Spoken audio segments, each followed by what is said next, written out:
কোনো পথ দিয়া যাও, কোনো পাহাড়ের পাশ দিয়া যাও, কোনো পাথরের পাশ দিয়া যাও, কোনো গাছের পাশ দিয়া যাও, তখন তোমরা বেশি বেশি জিকির করো। সাহাবা একরাম জিজ্ঞাসা করলেন, ইয়া রাসূলুল্লাহ কেন? আল্লাহ রসুল বললেন, কিয়ামতের ময়দানে এইগুলা তোমাদের জিকিরের সাক্ষী হবে।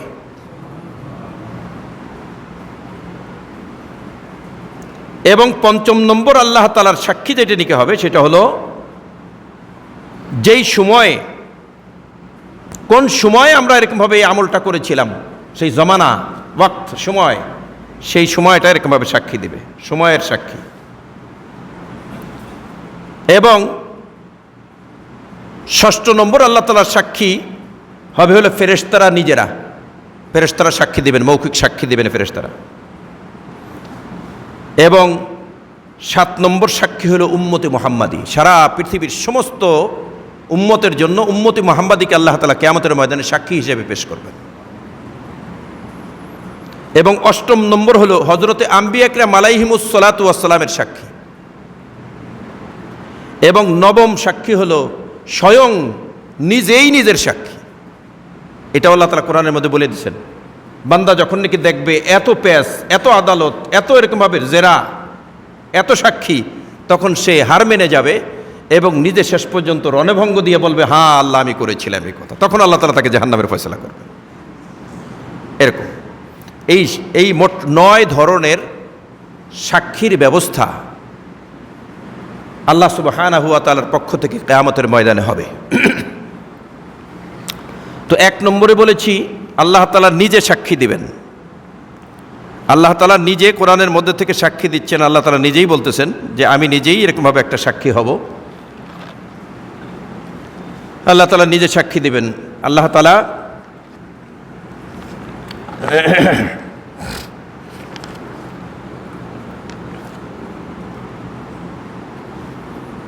আল্লাহ তাআলা নিজে বলতেছেন, বিসমিল্লাহির রহমানির রহিম,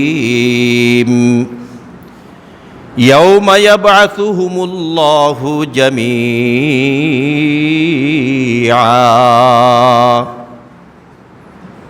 সেদিন, ইয়াউমুন মানে দিন, অর্থাৎ সেদিন, ইয়াবআসুহুমুল্লাহ আল্লাহ তাআলা পুনরুত্থিত করবেন আল্লাহ তাআলা, এবং জামিআ একত্রে সকলকে জমা করবেন। আল্লাহ তাআলার বিচারের একটা ব্যাপার হলো, কিয়ামতের ময়দানে কোনো গোপনে বিচার হবে না। বিচার হবে কিসে? প্রকাশ্যে বিচার হবে। লক্ষ কোটি বিলিয়ন আউয়াল থেকে আখের পর্যন্ত যত মানুষ দুনিয়াতে আসছে, আর যত জিন্নাত দুনিয়াতে আসছে, যত ফেরেশতা আছে, সব সেই ময়দানে মাহশরের মধ্যে সেই দিন জমা থাকবে। পানি, এক বোতল পানি আনা। তো আল্লাহ তাআলা বলতেছেন, সেই দিন আমি সকলকেই জমা করব, একত্রিত করব। সেই দিন, যেদিন আল্লাহ সুবহানাহু ওয়া তাআলা ইয়াউমা ইয়াবআসুহুমুল্লাহ, যেদিন আল্লাহ তাআলা পুনরুত্থিত করে আবার আল্লাহ তাআলা জামিআ জমা করবেন। কেন জমা করবেন? ফায়ুনাব্বিউহুম, যাতে নাকি আল্লাহ তাআলা সংবাদ দিতে পারেন, বিমা আমিলু, তোমরা পুরা জিন্দেগিতে, দুনিয়ার একটা জীবন আল্লাহ তাআলা তোমাদেরকে দিয়েছিল, এই পুরা জিন্দেগির মধ্যে তোমরা কি আমল করেছো, কি কাজ তোমরা করেছো, সেই আমলের খবর যাতে নাকি দিতে পারেন।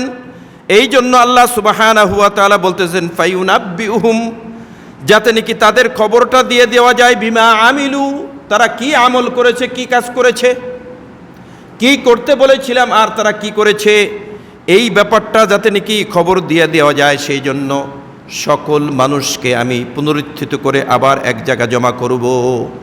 আল্লাহ তাআলা জমা করবেন। এরপর আহসাহুল্লাহ, আল্লাহ নিজে বলতেছেন, আমি তারা যা করেছিল দুনিয়াতে আমল, বিমা আমিলু আহসাহুল্লাহ, আল্লাহ তাআলা সেটাকে হিসাবে রেখেছেন।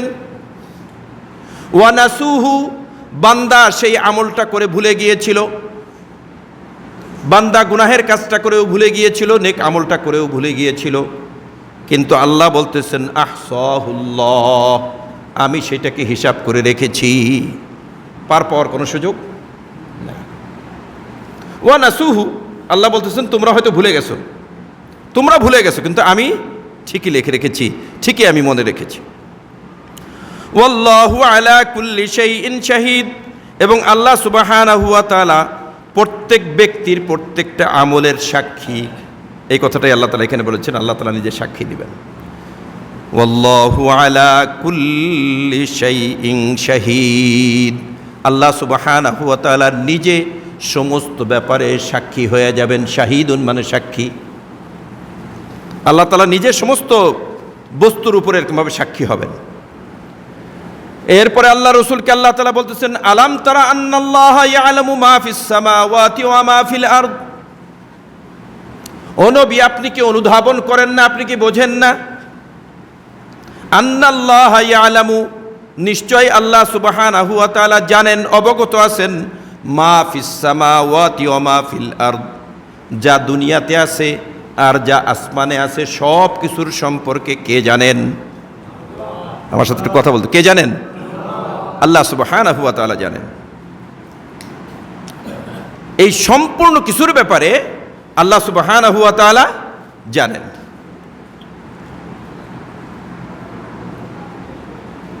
আল্লাহ সুবহানাহু ওয়া তাআলার ইলমের বাইরে, আল্লাহ সুবহানাহু ওয়া তাআলার ইলমের বাইরে কোনো কিছুই যাওয়া সম্ভব না।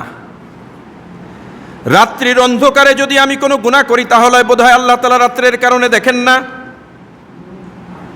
কি বলেন? দেখেন কি দেখেন না? দেখেন। হ্যাঁ, পানির মধ্যে ডুব দিয়ে যদি কোনো গুনাহ করি আল্লাহ দেখেন না? হ্যাঁ, ঘরের মধ্যে দরজা জানলা আটকায়ে যদি কোনো গুনাহ করি আল্লাহ দেখেন না? যদি জঙ্গলের মধ্যে যদি কোনো গুনাহ করি তা কি আল্লাহ তাআলা দেখেন না? অতএব আল্লাহ তাআলা বলতেছেন, ও নবী, আপনি কি দেখেন না, আপনি কি অনুধাবন করেন না? আলাম তারা আন্নাল্লাহা ইয়ালামু মা ফিস সামাওয়াতি ওয়া মা ফিল আরদ, যা আছে আসমানে এবং যা রয়েছে জমিনে এবং জমিনের নিচে, আসমানের উপরে এবং মাঝখানে যা কিছু আছে এইগুলার সম্পূর্ণ ইলম রয়েছে কার কাছে?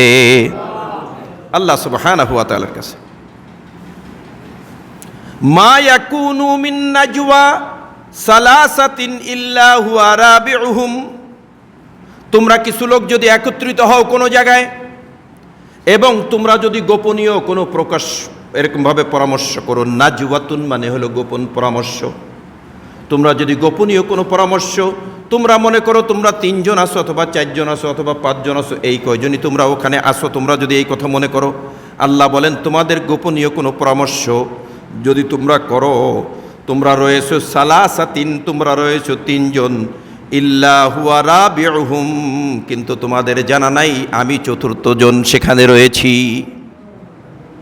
তুমি ভাবতেছো তোমরা 3 জন রয়েছো, কিন্তু সাক্ষী হিসেবে 4র্থ জন আমি রয়েছি।